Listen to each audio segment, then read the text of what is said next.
Good afternoon, everyone. The title of this session is Turbulence, Temperament, and Temerity, Leadership in the Age of Uncertainty. And with me are three gentlemen who've proven their leadership in their respective fields and have successfully navigated social and political uncertainty.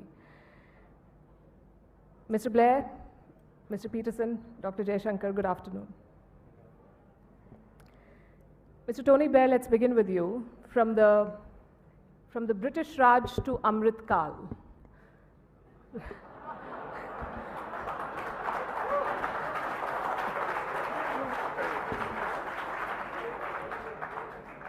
Thank you. From the British Raj to Amrit Kal, we're talking about two different worlds connected by cricket. The world has changed and cricket has changed. What sort of parallels and divergences do you see? Right, well, thank you, Palki, for that introduction. And can I say, first of all, it's a great pleasure to be here again. Great pleasure to be with my good friend, Jaishankar, some of whom I have enormous respect, and to see Kevin again after quite a long time. The last time I saw him was when I welcomed him and the English team into Downing Street after they won the Ashes in 2005, where I've just said to Kevin, he was easily the most sober person in that team. The best actor. That's what it was. So look, I think the change that's happening in the world today is, people talk about whether power's shifting east. I think it's not so much shifting as today power is going to be shared. Right? There is no doubt that the rise of China, the rise of India now has changed geopolitics. You've got Indonesia now becoming an increasingly powerful country. I think the Philippines is going to make great strides. Vietnam, its economy has surged enormously over these past years. So I think we are definitely in a new era. But I think there are several things that are interesting about it that need reflecting. It's true that the great geopolitical competition will probably revolve around the relationship between the United States and China. But here's the thing which is interesting. I think over the last 2 years, under President Biden, and I'm not sure everyone in America sees it this way, but this is how I see it as an outsider, America has re-emerged as the strongest power in the world by a long way, both by dint of its economy, its military, its resources, its technology. As China has faltered over the COVID policy and, frankly, over aspects of its economic policy, I think America's dominance is very clear. That's the first thing. The second thing is that although the East is much more powerful, which is why I say for sure power is to a degree shifted but has still got to be shared, whilst it's clear that the East is very strong, it's not just America that is strong, Europe is still strong. It's still the largest commercial market in the world. I think the conflict in Ukraine has seen Europe and NATO regain some of its momentum and its purpose, and the UK to a degree too as an ally. And so I think the real challenge today is how you make sense of this shifting geopolitics. And in that, I think the position of India is absolutely critical, because the progress of India in these last years has been remarkable and extraordinary. And I think the position of India now, this is again my view as an outsider, is potentially more powerful than it's ever been. With the G20, this is in a way a demonstration of its authority on the global stage. But increasingly around the world, when countries are worried about whether they have to choose between the USA and China, I think India is a country seen by many as an objective friend. And I think it's got the opportunity now to lead the global south in a way that's never been true before. But to your point of power being shared and not shifted so much, is the West prepared to share that power? Because I do not see a lot of enthusiasm on United Nations Security Council reform to start with. Yeah, but the West has got no option. And the trouble with the UN Security Council reform, which of course should happen, I mean, it's absurd that India is, you've got a situation where India's not a permanent member, but you could say that about other countries as well. But leave aside that, because the problem always with reforming the UN Security Council is how do you get consensus? But the West has got no option but to share the power. The question is how you make sense of international diplomacy in this new world. Dr. Jaishankar, India today is a bigger economy than Britain. It is a geopolitical power. It is a post-colonial country that dominates the originally English sport of cricket. Would you call it a reversal of power? Would I call it? A reversal of power. I would call it rebalancing.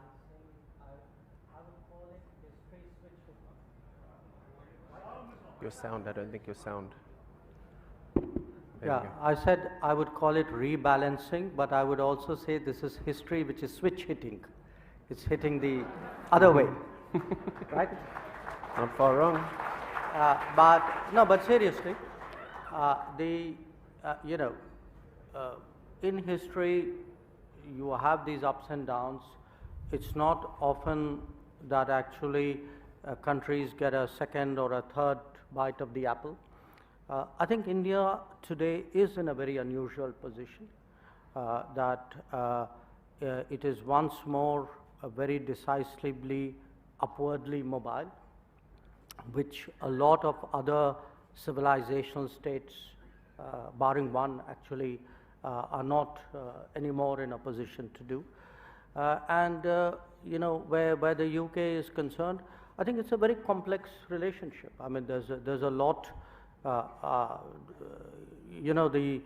most popular film in India last year was a film called RRR, and this had to do with the British era. And just I'm trying to put it delicately, you weren't the nice guys in the movie. The reason I said... Can I sit here as a South African? Yeah, no. Please.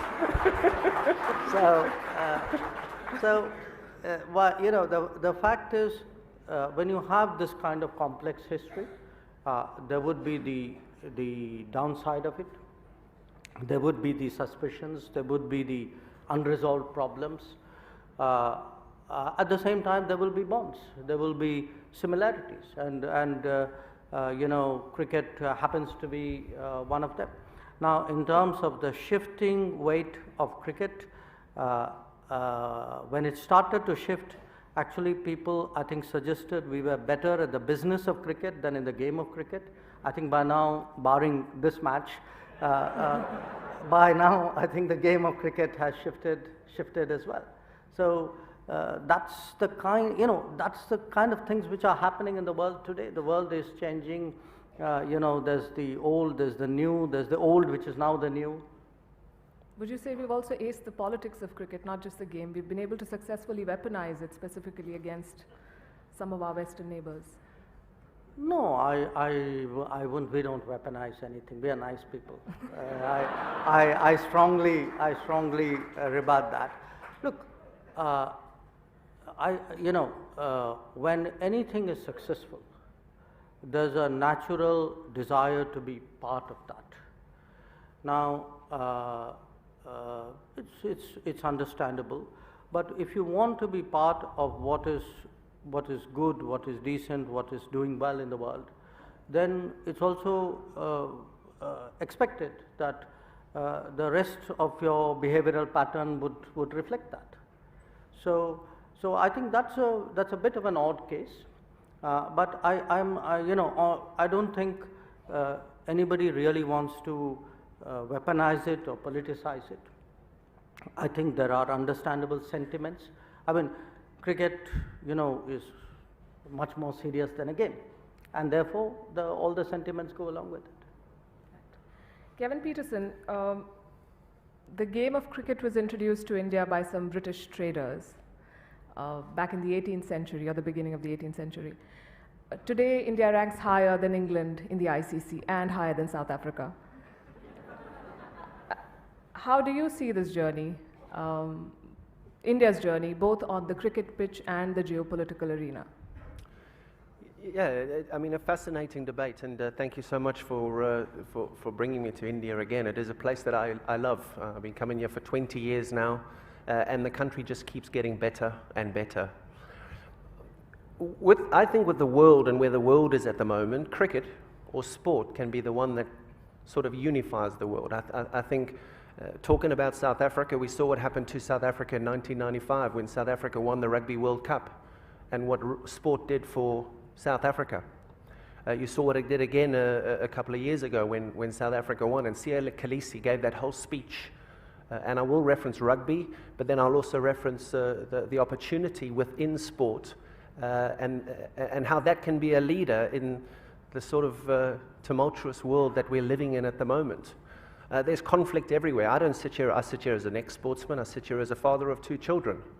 And I was just speaking to Tony just in the back of the hall there about where the world is at and where we see the world. And as Joe Public, the world is actually a very scary place for us.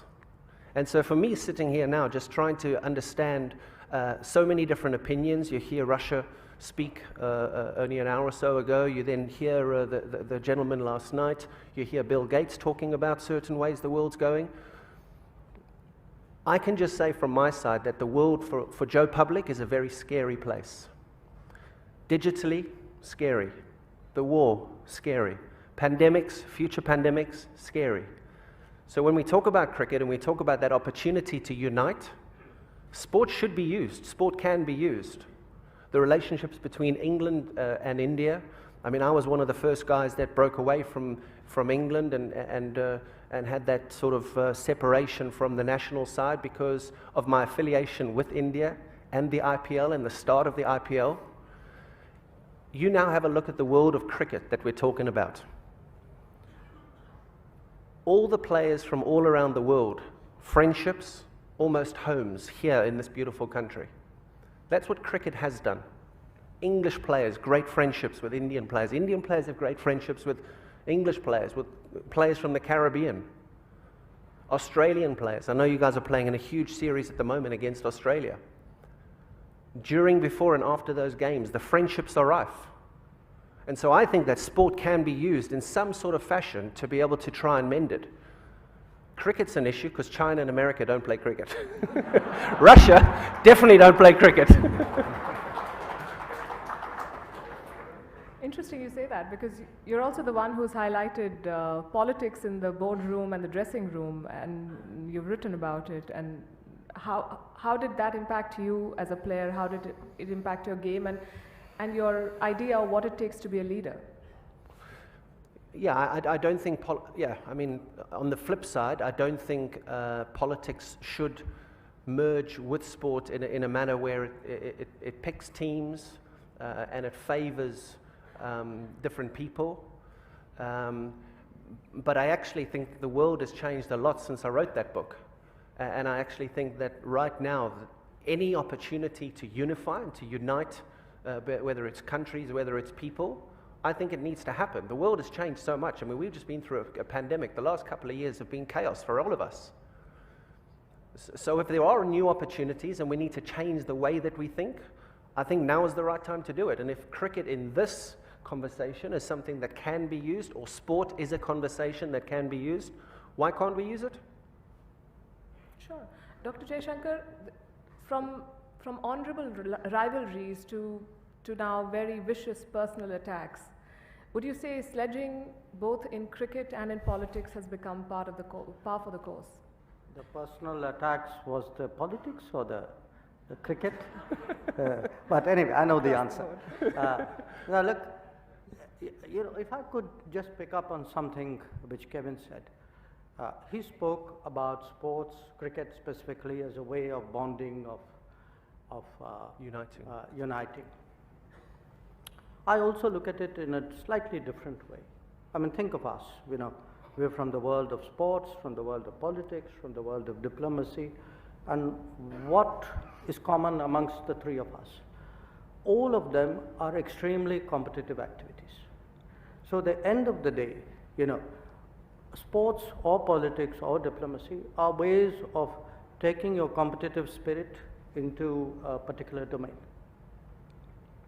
Now, when you speak about leadership, leadership is about making choices, having the courage to make the choices at difficult moments in the middle of a competition.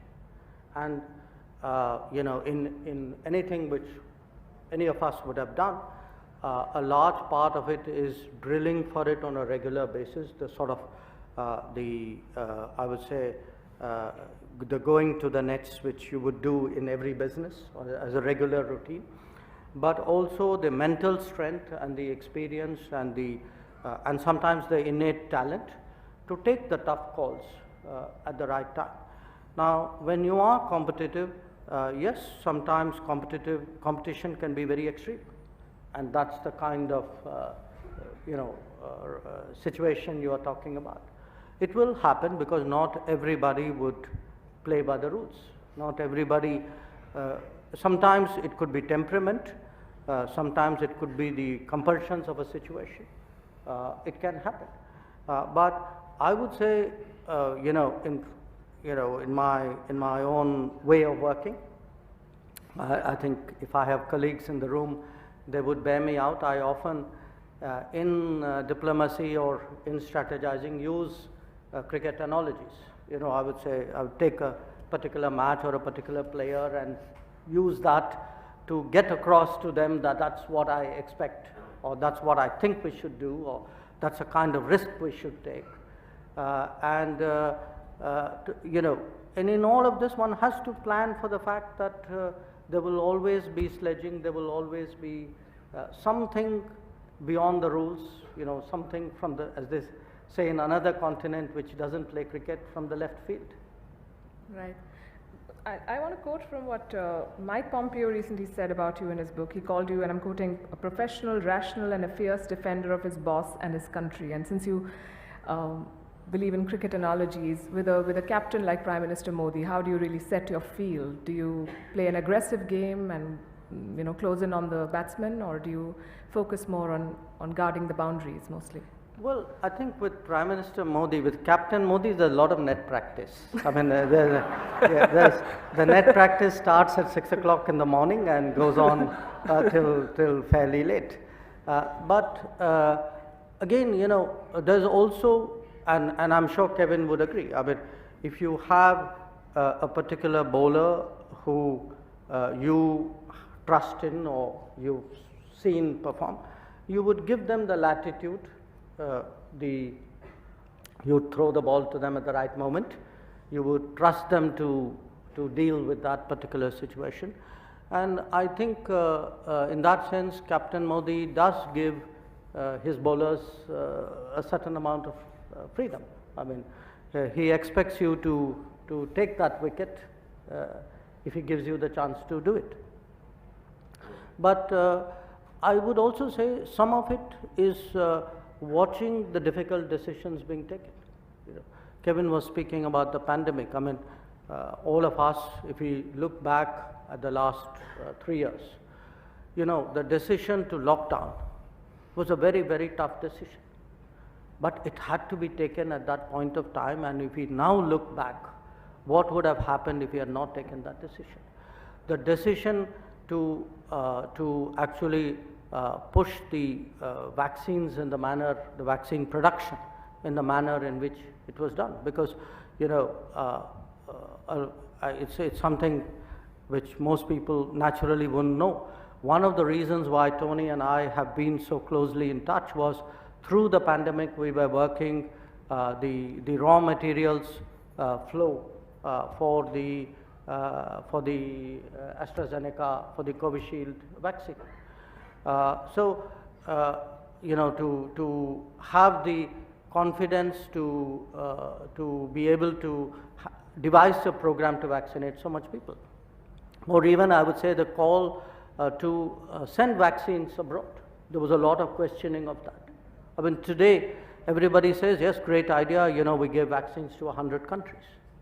And it was a tough call, because at that time, remember, so to me, a lot of whether it's sports, any competitive situation, is that willingness to take the difficult calls, stand by those calls, give your people the confidence that you will stand by them when they take the risks. This is all about competition and leadership. Mr. Blair, I want you to talk about the tough calls. I'm sure you relate to that. And also now, especially when A, it appears more players are not playing by the rules around you, and B, you are constantly being questioned because, you know, the old boys clubs are over and done with. This is the age of social media. How does it sort of impact leadership when you have to respond to the persistent questioning and demands of the millions on your feed and the billions on the street? Yeah, so I'm glad you didn't ask me to comment on the cricket, since I've been out of my depth on that one. And by the way, you did ask, actually, and I didn't respond about the UK-India relationship. It's a great relationship for the future today. And although he's not in my politics, there's a guy in Downing Street today that I think has some Indian connection. So that's a demonstration, by the way, I hope, of the open-mindedness of my country as well, which is a good thing to say. So you asked about leadership. Look, the thing about leadership in an era of social media is it's just got a lot more tough. Okay, because the thing about social media is it's frankly a plague on politics, really, because it's the platform for the loudmouth. I mean, in the end, I mean, I'm going to offend some people here, but I'm sorry, but the fact is, one of the first lessons of leadership is to understand that those that shout loudest don't deserve to be heard most. Right? Unfortunately, social media, that's where they're shouting loudest. And so leadership's been the same since time immemorial. Leaders step up when others step back. Leaders are prepared to take responsibility and take decisions. And most of all, leaders know that criticism comes with the job. You know, I always say to people, if you don't want criticism, don't become a leader. And, you know, I used to, sometimes I would complain to, you know, when I go in the flat upstairs from Downing Street and the media having a real go at me and things were a bit chaotic, let's say, you know, I'd shut the door of the flat and I'd sit down at the kitchen table and I'd start complaining. And my wife would always say to me, "Stop whinging, it's voluntary." And, you know, she was right. I mean, you know, no one told you to go and become a leader. But if you're going to become a leader, understand that the essence of leadership is taking responsibility and being able to face the criticism. And there's one other thing, by the way, that good leaders do, and here I think cricket is a useful analogy. A good leader picks a good team. There you are. Absolutely.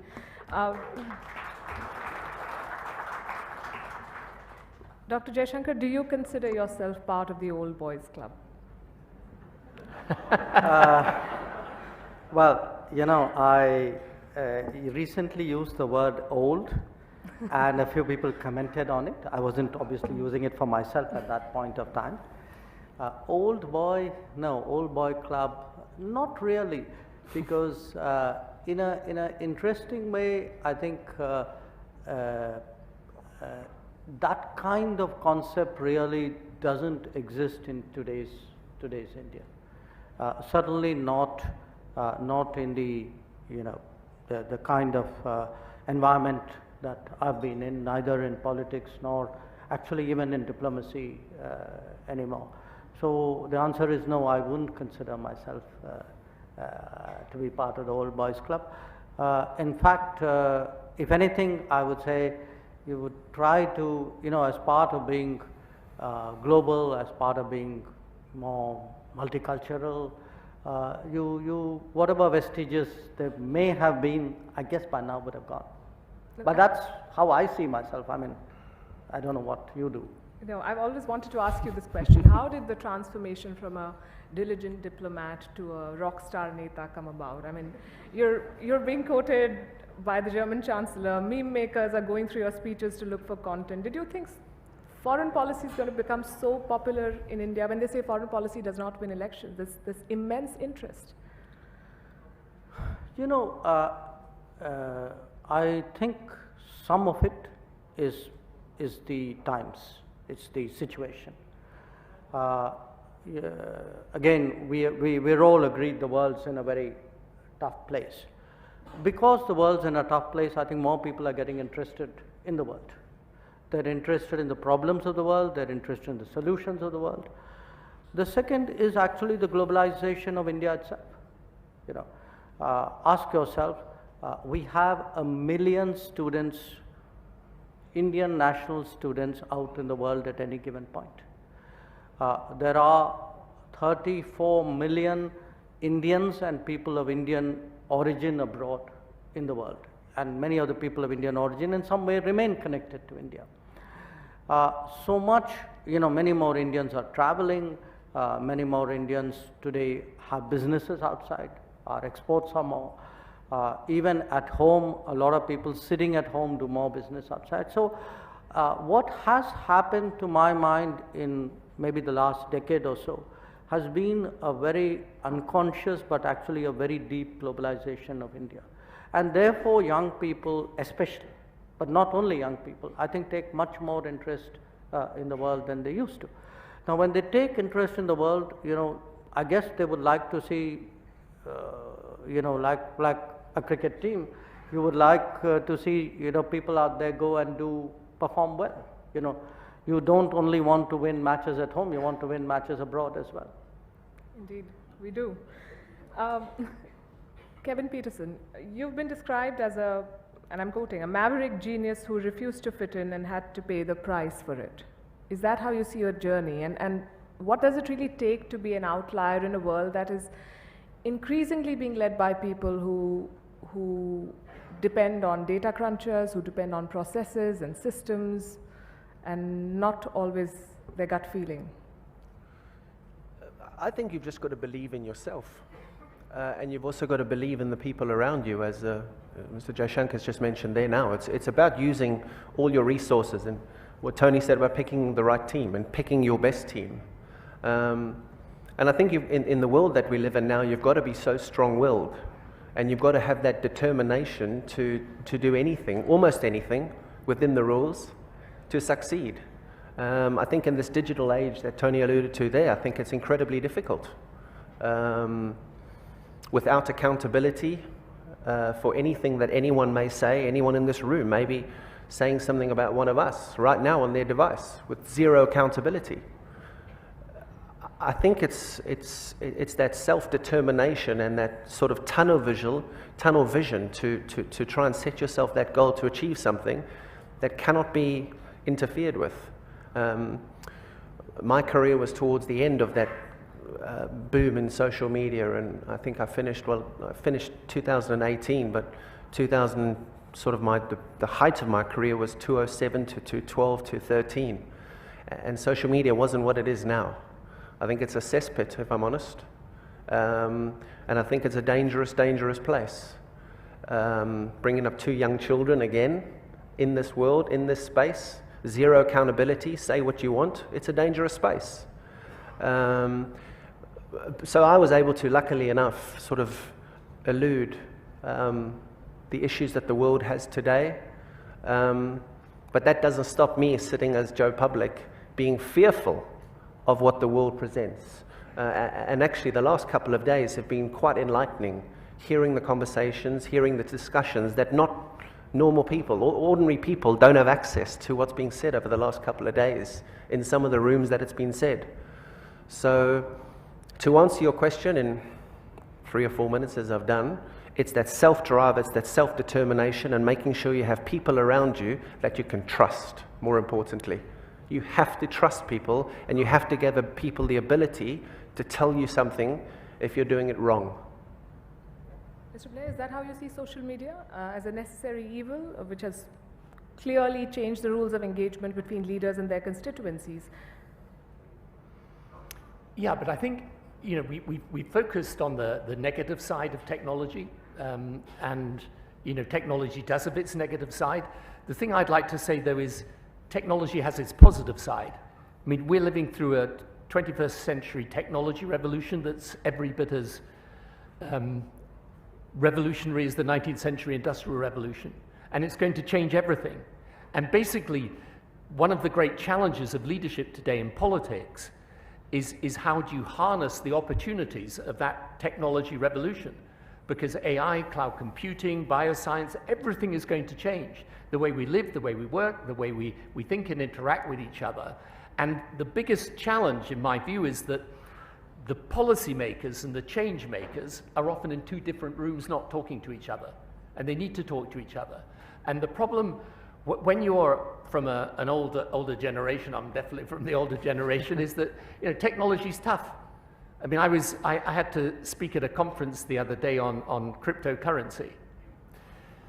So, I talked to my eldest son who's got a technology company about it, and he tried to explain cryptocurrency, and finally he sent me this thing called The Idiot's Guide to Cryptocurrency. And I didn't understand it. So, and then on the eve of the speech, I phoned him up and said, look, I'm about to address these people in half an hour. What on earth do I tell them? He said, tell them you're sick. Make up any excuse, but you're not fit for this, Dad. Believe me. But the point is, it is confusing, and it isn't, in one sense, frightening. Kevin's absolutely right. You're bringing up children in a completely new world where they're subject to all sorts of influences and so on. But this technology revolution is central, and it's one of the reasons why India's done so well in these last years.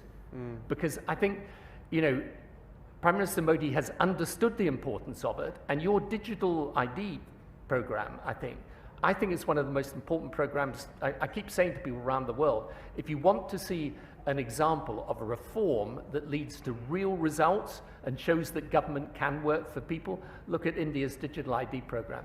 It's been a remarkable transformation.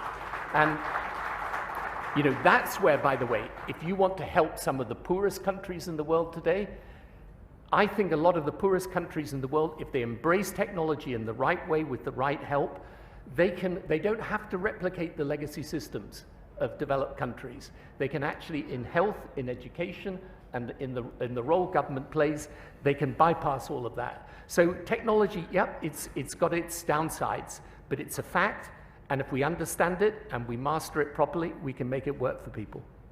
Dr. Jaishankar, was this a sort of a conscious leadership call that this is the age of IPL, we don't want specialists, we want all-rounders, we want leaders who can deliver on policy and also communicate it effectively? No, that's a completely new analogy you're using. You want all-rounders. I still think you need specialist batsmen, right? You need them all. Yeah, so all-rounders have a use, but I think you also have people who have domain skills. My sense today is actually governance has become very complex. In an interesting way, where politics is concerned, it's not so much politics has become complex, but how do you explain that governance to people?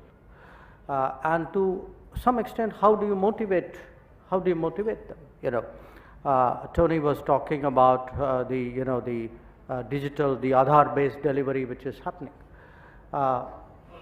Wherever I go in the world, and it's actually, if you ask me today, probably other than Ukraine and the pandemic, if you ask me, okay, put those two aside, what is the subject you talk most to foreigners about? The subject I talk to them most about is actually what's happening through the digital backbone in India. That when they look at the food delivery, the payments into the banks, the Kisan, the farmers support program we have, each one of this, the pension schemes, the health access. The fact that we are able within the last few years to raise this into tens or hundreds of millions and do this with a very high degree of credibility, very high degree of integrity, even vaccination, after all, to create a platform to be able to, in an organized, efficient manner, vaccinate get 2.5 billion shots in the arm is an incredible achievement. Now, what happens is when you're in the middle of an achievement, and I'm sure that must be happening in the middle of a match, you are engrossed in it. So you don't perhaps fully understand its value. It's when it's the spectator watching the match who's saying, you know, oh my God, these guys are doing this. So there is today, if you look at the sense of India in the rest of the world, a lot of it is coming from these kinds of achievements. And I think today part of politics is also to communicate that to people, so that they become participants in it. After all, you know, they are the beneficiaries, they are the stakeholders. So in that sense, yes, you know, both in a curious kind of way, you got to do more things, but also in the same breath, I would say you got to do your own thing that much better, because people are going to hold you to account much more strictly than before. So do you agree with them when they say that social media is dangerous? I have 2.5 million followers and I like them. So. Wonderful. Kevin Pietersen.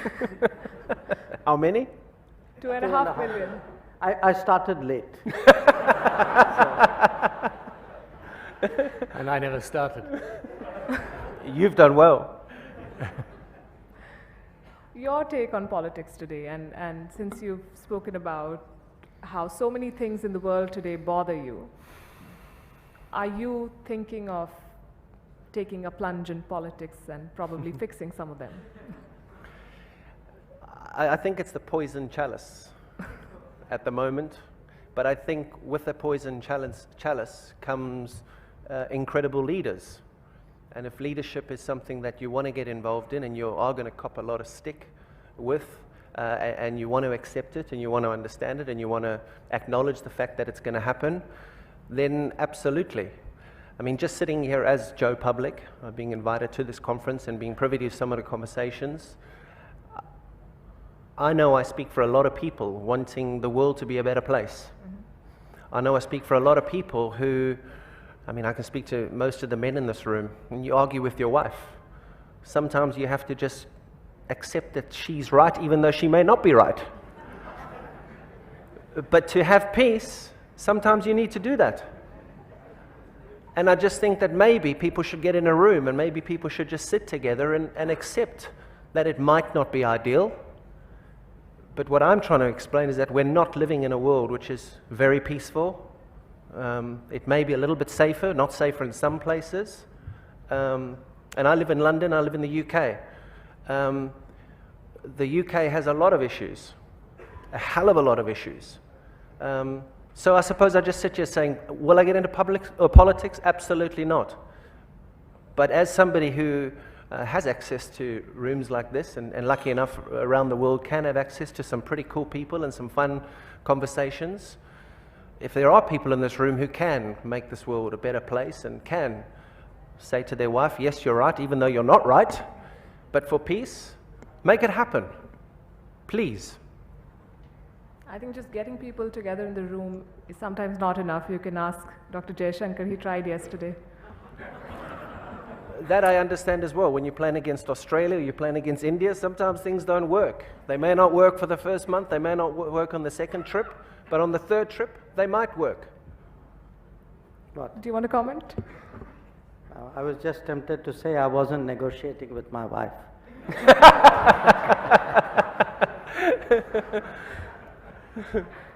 Right. I'm not sure if you're supposed to take audience questions. No? Okay. Okay. So I'm going to thank you all for your comments, and I'm sure your words will inspire many and will give guidelines for leaders of the future. Thank you very much, and all the best. Thank you. Thank you.